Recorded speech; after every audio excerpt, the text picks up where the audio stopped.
That's basically why the drums got smaller, because they you could mic stuff up. The technology advanced, so you didn't need those 1930s swing Oh, drums. The bass wow. drums were so big Yeah. because they weren't mic'd up, and you're playing in a swing orchestra or a big band, and basically that bass drum is kind of there to be felt but not heard, and that's the sound I always go for with those drums. It's just backing up the double bass, because again, that wasn't mic'd up, so it's just trying to give some kind of low end to these performances. So that's why they were so big, really.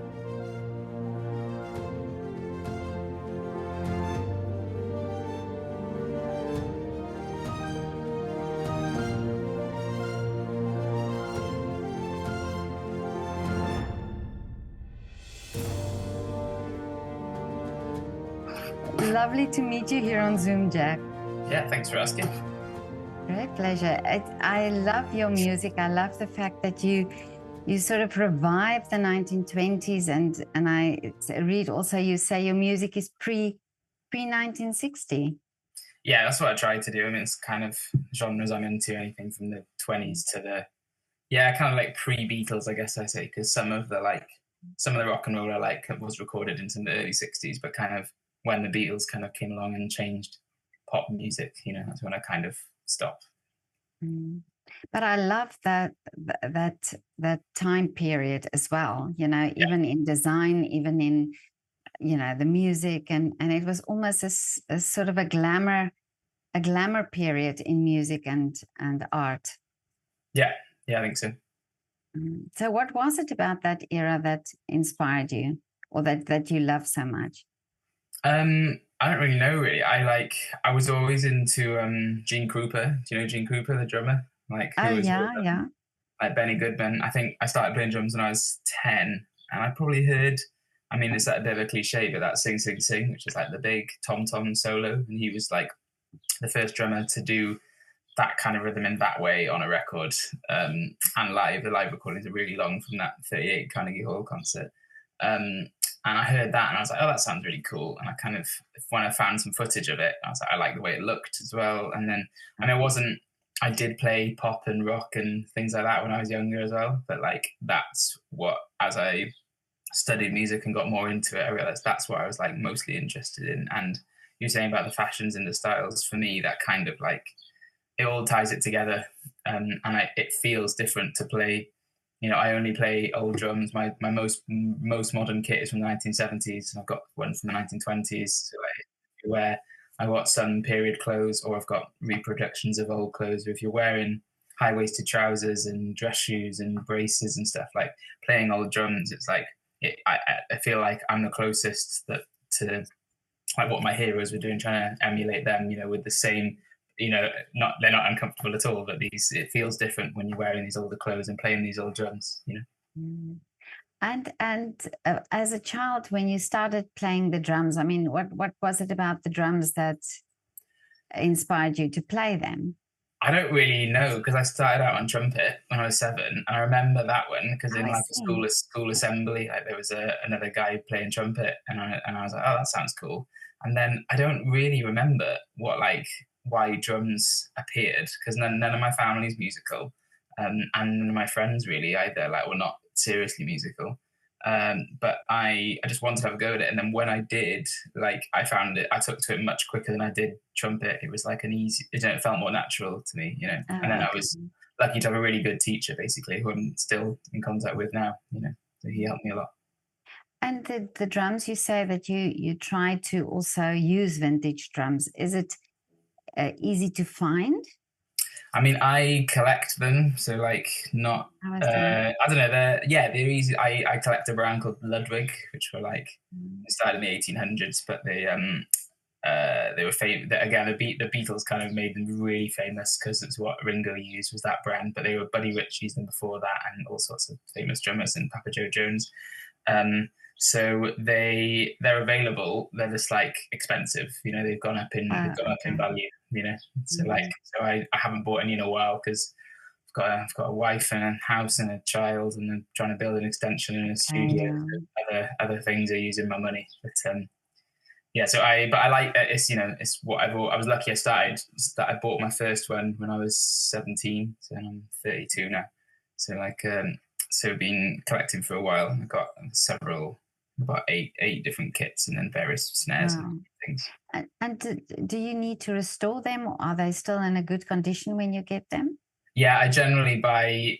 I don't buy like music. You get like pristine ones that I don't buy. I buy good to excellent kits if I can, is what I look for, because if you get pristine ones, then I don't want it. It's risky when you gig them because you could get marked. But like all my Oh, kits I've got, I play and I gig, and I like to use that because I'm lucky that if other people collect these drums, they're more like museum pieces because they're not necessarily playing the styles of music I do. oh, I So see. I got this really cool. I was out in Nashville about just over a year ago, and I got this really quite a rare called the Peacock Pearl. Like the finish of it, it was only made for 4 years between 1928 and 32, and my one's from 1930 Wow. because it's got a stamp in it. So like, but trying to find, so it's like a really big drum. It's like 28 inches by 14. So it's what was used in the 20s and 30s, kind of pre-swing. I don't know how much. I Sorry, I don't really talk about see. it, but like, Wow. it's a really pretty finish. And like, so I managed. But I've got a gig. I had a gig last weekend that I used that on. So it was Mm. really so it's cool to actually use them. Is there a different sound to these drums? Absolutely, yeah. So like all my ones, like it's getting very geeky. Sorry, but like, so all these old Ludwig thing, the way the shells were made up until like the 70s, they all use this like, for the really early ones, they were one piece mahogany, but in the later ones, there were 3-ply shells, so like maple and poplar, that three thin layers that were put over Oh, each other, okay.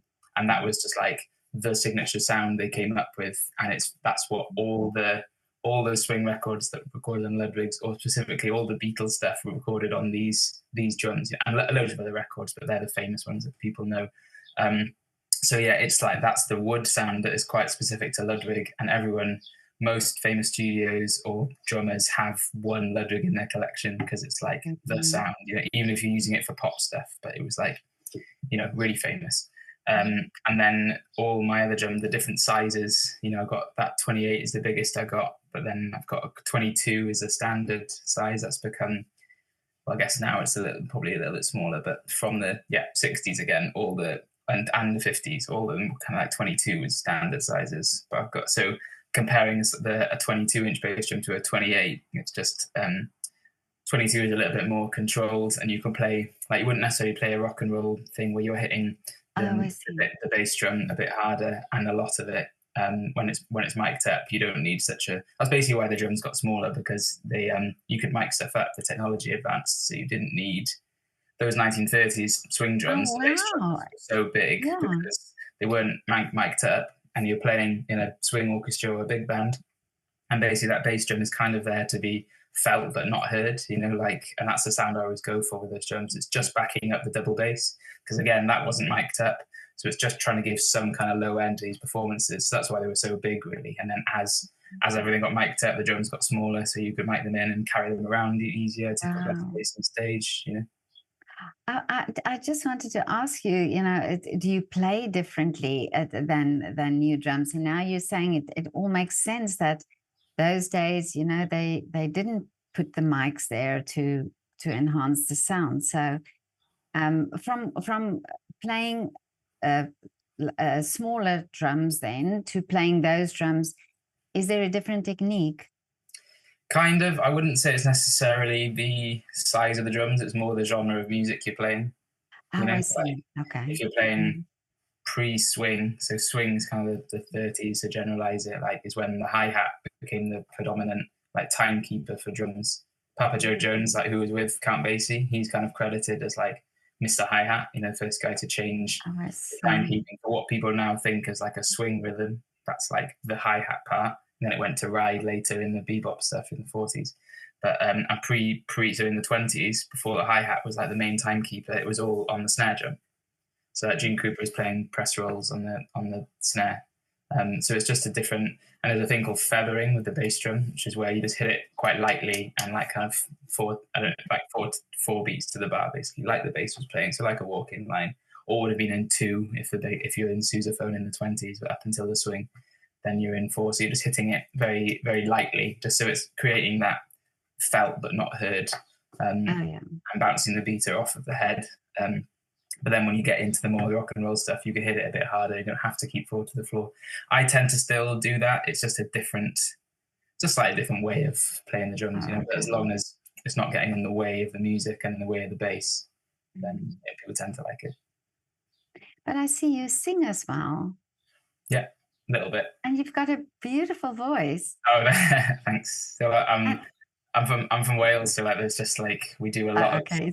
It's just a Yeah. singing, the culture of like everyone just sang in school, and we were all in the choir, and it wasn't like we weren't told to be in the choir, you just did it, And I think it's like, so I used to sing when I was younger, and then didn't do it for a while, and then when I went to music college, like we had to just started doing some backing vocals basically in some of the numbers, and then that's kind of evolved into doing some lead numbers occasionally. And I enjoy singing. I'm a better drummer than I am a singer, but I like it. It's a little, I like doing a bit of it. I wouldn't want to be the lead singer, Oh, okay. I like No, but passing the mic around. I thought when I heard you sing, I thought, wow, this is amazing. And this combination of drums and singing, it's almost you're not really used to that, Yeah, there's less of us for sure. Yeah. Mm. And then I also saw that you have a washboard, and I actually spoke to what was it, Lucho from the Oh, Cincinnati great. Washboards, yeah. Yeah, And yeah. he explained to me how the washboards work and so on. And then I saw you with the washboard. Did you get your washboard from them? It is one of theirs. Yeah, Oh, yeah, yeah. really? Oh, that's Yeah, amazing. Lucha's great, and they're really good. It's a funny. It's interesting, the washboard, because like I don't know. You're in Vienna, right? Yes. Yeah, yeah. I'm not quite sure what the history of it was for you guys, but over here it was like there was a utensil, so used for washing, and Oh, yeah. there wasn't a lot of like artistic work put into it. It was just like making a brush or something. It just had to work, like it didn't have to be pretty or well made. When it's worn out, you got another one. So like when Lucio came along and did these, he's made them as instruments rather than like utensils, so that they look beautiful, they're really well made, they're serial numbered, like they just presented really well. So it's like I like the approach to it as opposed to some of the other ones. I've got old ones as well. I like using the old ones that you can see they've got water damage and stuff because they have Oh, been really? So like, and they're a lot cheaper. There's different. Oh, okay. But is there a difference in sound? They're all different, I think. Yeah, and when you talk about the sonic qualities of a washboard, again, it's not designed to be an instrument. It's designed to be a utensil. So they weren't trying to get the best sound from it. It was using what they had. So like they all sound different to me, but also all the players are different. And that's what's interesting about washboard compared to drums, for example, or other instruments, is like everyone plays them differently because there is no one way of setting up a washboard. Like drums, there's actually it was Gene Cooper who kind of solidified what is a standard drum kit, whatever that means. It's always evolving, but like there's a standard way of setting up a drum kit now, but that doesn't exist on a washboard. So it's quite cool that everyone plays it differently, because I play standing up and have it on my chest, and I like to keep the sides quite free so I can move my arms. Other people play it sitting down on their lap, or you can play it kind of standing up vertically and play one side and tap the other. And there's always different ways. So it's quite fun when you hear people who are good at washboard, because they play it differently. But what attracted you to the washboard, or how did you get one or play one?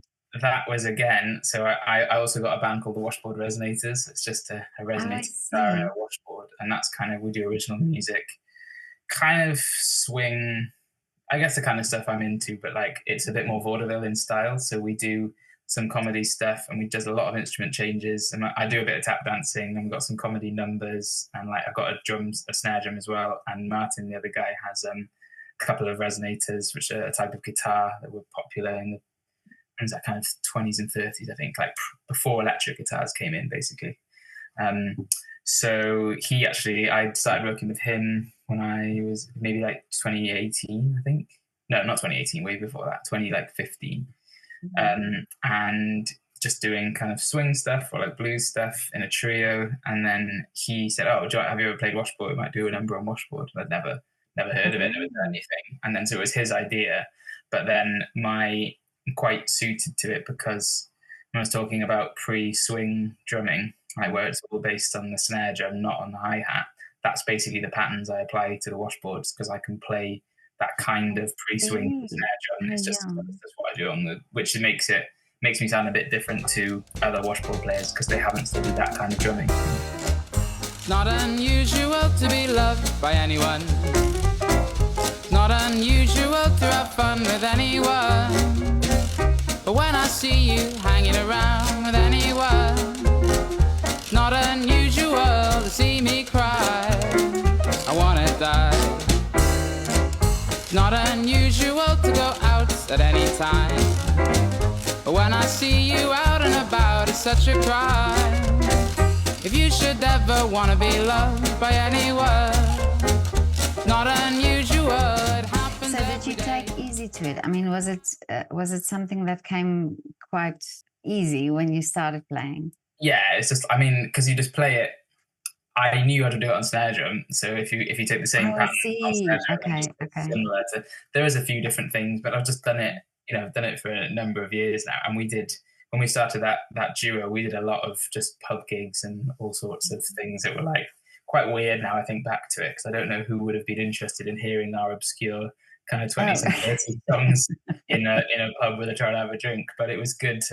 It was good kind of practice for stage work and just getting to know the instrument. And then I get asked about how I play these days, and I can kind of analyze it, but also I'm just playing, like I know what I'm basing it off of, and then you just take it from there. Really.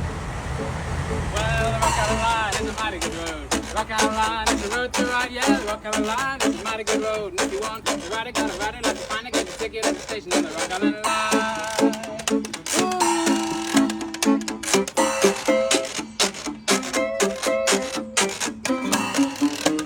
Well, ABC, WXYZ, cats on the cover, but they don't see me. Well, it's cloudy in the west and it looks like rain. Around the hill, so a passenger train. Northbound train, the southbound track. He's no trouble leaving, but he won't be back. But it's amazing that something like that is reviving again, and that people are drawn to it, because I think in those days, in the 1920s, when they actually used it, it was basically just for improvising, probably, or making music sort of with something that you have.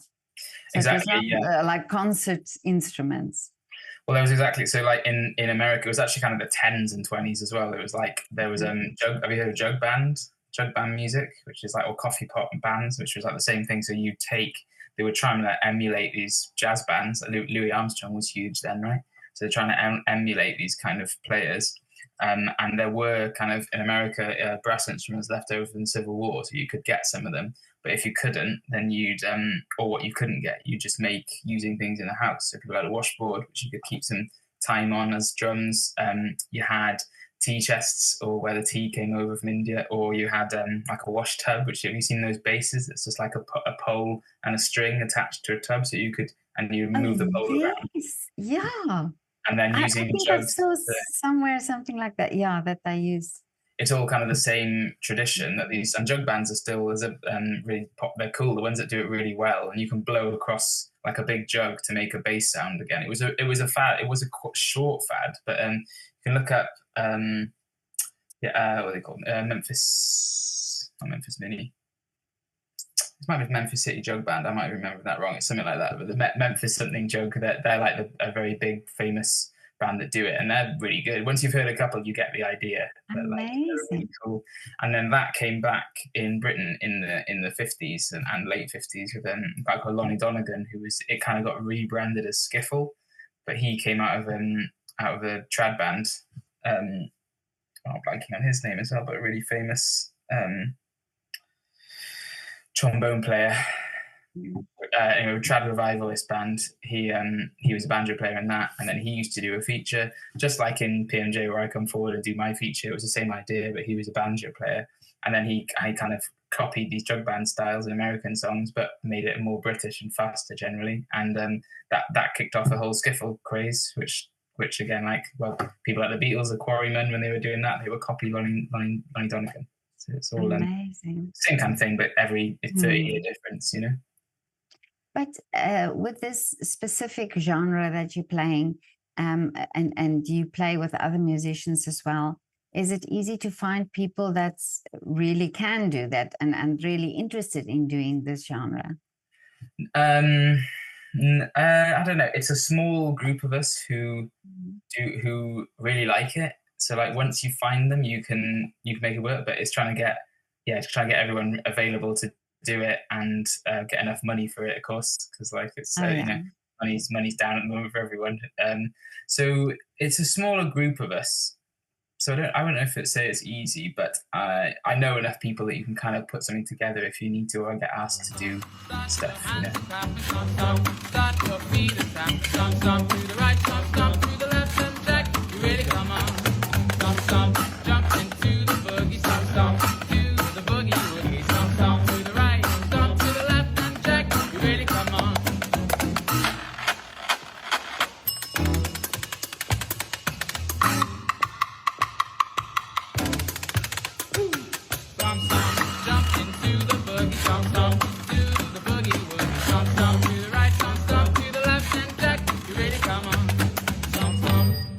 Do you teach as well?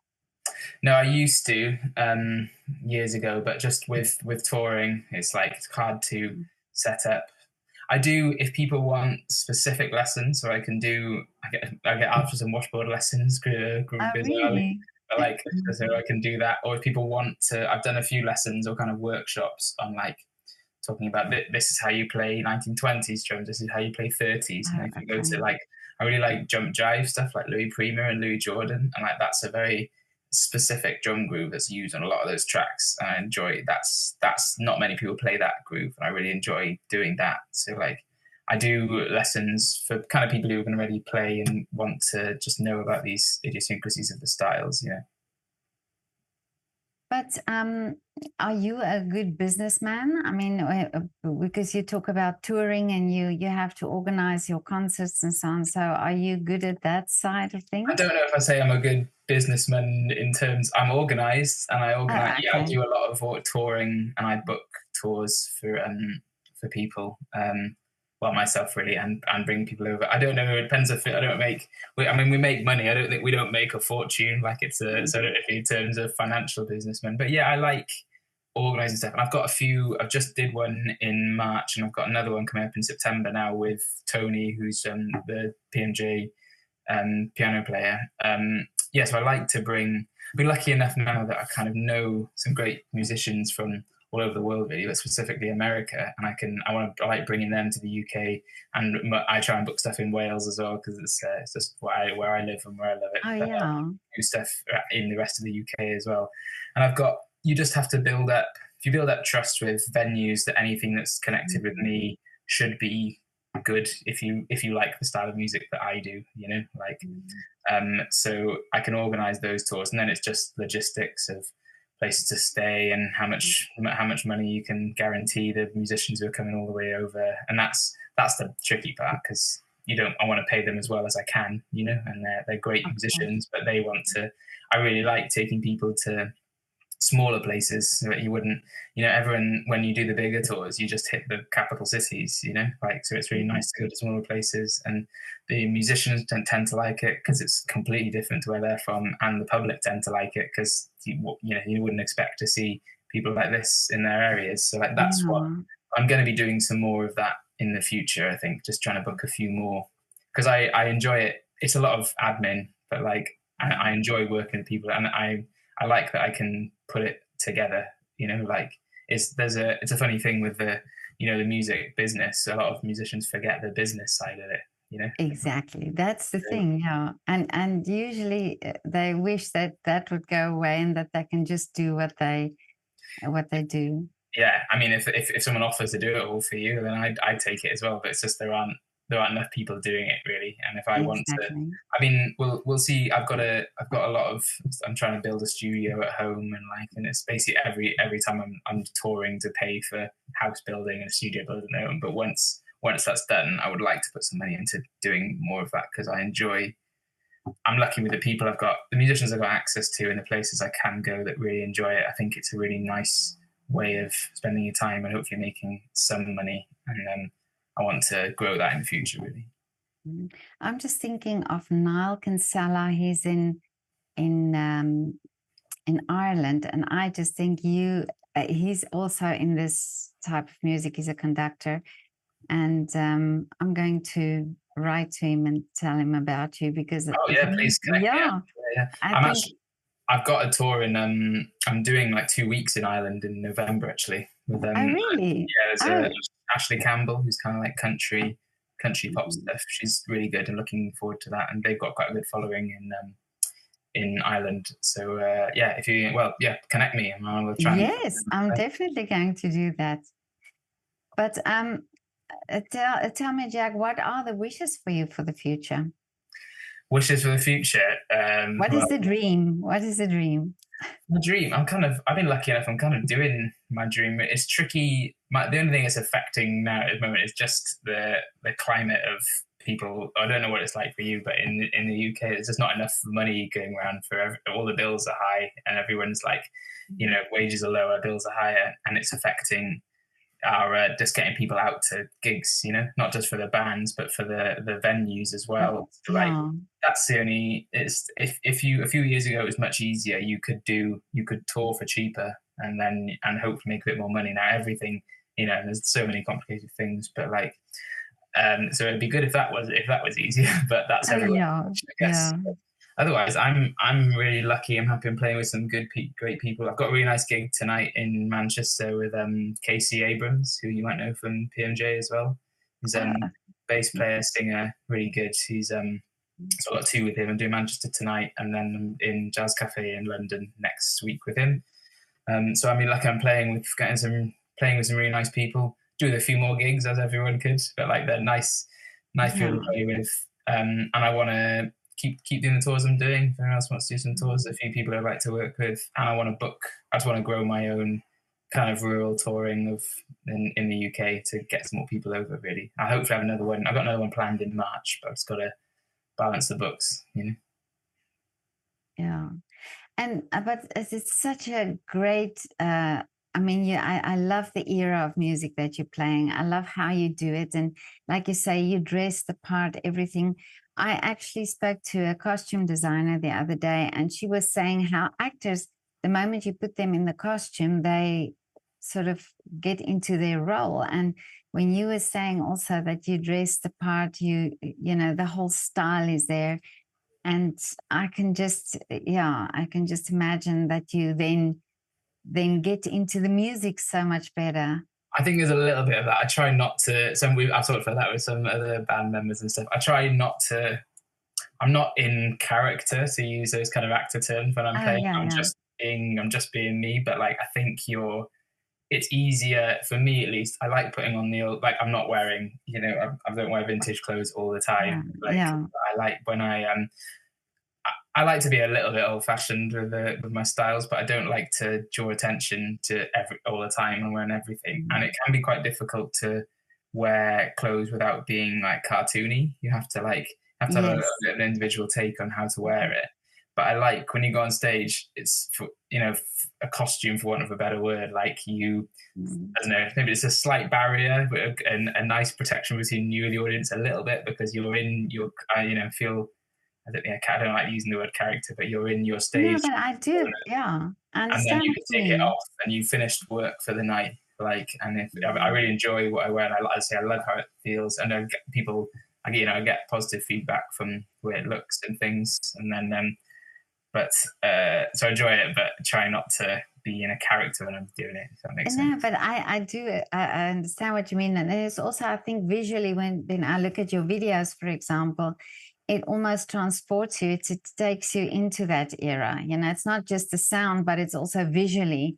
Yeah. It's then transporting you in that era, and that's what I love.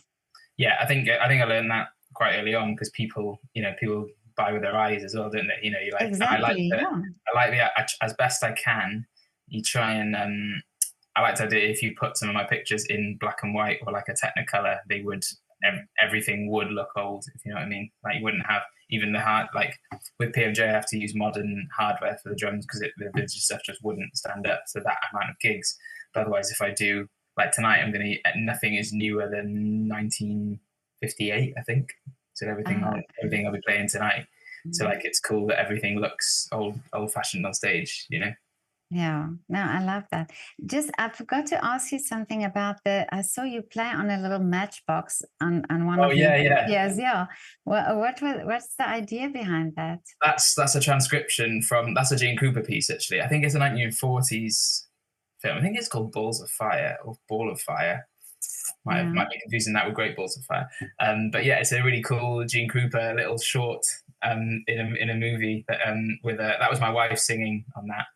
Beautiful. That's cool. You saw that. Yeah. I did that quite a few years ago now. But I used to, when I get a studio back, I'll be able to do some more transcriptions and I've got a recording business, for want of a better word, like that. I was redoing like some of the drums from the 40s and 50s albums and recording them as close to I could, miking them as close to I could, and releasing them.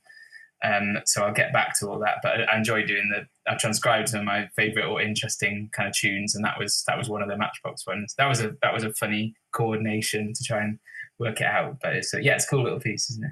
But it's beautiful. Your wife has got a beautiful voice. Yeah, she's great. Yeah, no, I love that video. It's and it's also in black and white, so it looked very vintage. Yeah, exactly. But Jack, this was so great talking to you. Like I said, I love this genre. I love what you do, the music, the whole way you do it, and I think you're so creative. I hope to see you one day in Vienna in concert. This would be great. Yeah, we did. We have done Vienna a couple of times. Really? Yeah. So have you been to a PMJ show? Or what's your background? Have you been to a PMJ show? Or? No, I haven't. Oh, okay. No. How did you find me then? I found you on Instagram. Oh, cool. Oh, right. Yeah, I thought you might. And what are you into then? No, I'm just doing the interviews to highlight the importance of arts and what artists do and so on. So I'm a photographer, actually. Oh, great. Yeah. Amazing. But but I stalk people who do great things. Oh, that's cool. Oh, that's very kind. Thank you. I assumed you'd because I was on tour at the time when you emailed me, so I assumed you'd just been to a show because were you in Vienna? I don't think we did it this tour. Maybe we did. I've done it. I left my phone downstairs. So, We've done it twice. We've done it twice though, and you're going to ask me the venue, and I don't remember where it is. It's not in the centre. It's further out because I've only been into the centre once because it's always one of those ones where you get in late and you have to get out early of that venue. They always have a set. They always have a set behind. They've also got other shows in. I'll have to try and remember when we were there. So we might be there in September now. Oh, but please let me know where you will be, and if it's close, if it's not out of the city. But I would love to come and see. Yeah, sure. Put you on guest list. Oh, thank you. That would be great. It's its own thing, like the Postmodern Jukebox stuff, is because it's like a very commercial version of I like to think of it. It's like a very commercial version of like a vaudeville show, really. Oh, so, really? Like, do you know the band at all? No, I don't. So they do like jazz versions of pop songs, basically, to kind of simplify it. But there's 7 of us in the band, plus 4 singers and a tap dancer. So everyone has different. So I do my bit with them, the washboard feature, and everyone comes forward in different combinations, and it's doing pop songs. So I do It's Not Unusual by Tom Jones. Like that's I saw the video. I saw the video. Yeah, I love it. So that's what that band does. But for me, the kind of styles I play is probably one of the bigger gigs I could get because you're on a tour bus and you're out. I mean, we were just out for 9 weeks. Just got back about a week ago. So it's a long tours, but to go to the places, and there's next one in September. Now we start in Turkey, I think. So you go to all these different places. So I'm lucky to do. That's the big gig I've been doing for the last 3 years, I think. So that's normally about 4 months a year. Go out and do that. But I mean, that's led me to like this show tonight, and then Ashley Campbell stuff. So I've got a few. They're it's a good gig to get. Even it's like the most commercial version of the kind of music I do. I'm thinking of a singer here in Vienna, Daisy Hartz, and she's also into that genre of music. So maybe I can connect you with her as well. Yeah, sure. Anything. I think she would also love to be connected to you. Great. But I will definitely do it. Please. But Yeah. Thanks. Jack, have a lovely day, and thank you so much. Thanks. Great to meet you. Yeah, we'll keep in touch. Yes, definitely. Not unusual to be loved by anyone. Not unusual to have fun with anyone. But when I see you hanging around with anyone, not unusual to see me cry. I wanna die. Not unusual to go out at any time. But when I see you out and about, it's such a cry.